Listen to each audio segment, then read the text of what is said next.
Es domāju, ka šādas dienas ir vajadzīgas, lai skolu jaunatne varētu redzēt, kā lietas notiek praksē.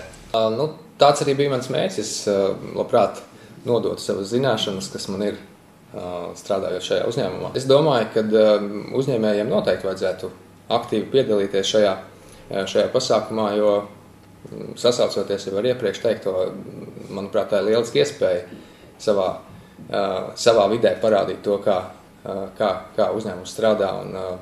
Iespējams, ka tie skolnieki, kas izvēlas konkrētu uzņēmumu, lai aiziet un pastītos, ko kurš dara, visticamākais, ka tad jau tas nozīmē, ka šim skolniekam ir interese par konkrēto industriju vai par konkrēto amatu. Un es domāju, ka uzņēmējiem tas ir kaut kāds nākotnes ieguldījums pašiem sev jaunu darbinieku meklēšanā, varbūt.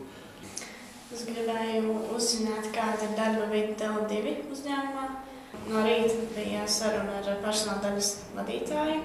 Man patīk, kā viņi izskaidro, ko viņi dara un tā.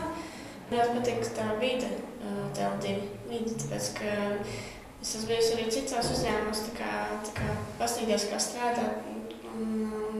Tele2 uzņēmums ļoti atšķirās tieši tā darbinieka, tā saskarsme. Man bija liels prieks, ka es atnācu tomēr un es nācu skolā. Es uzzināju, kādas lietas tieši jādara drošības nodaļas vadītājiem un viņu sekretāriem, un ka tas ir ļoti darbietilpīgs darbs. Noteikti jāpievienojas Tele2, tas ir labākais operators.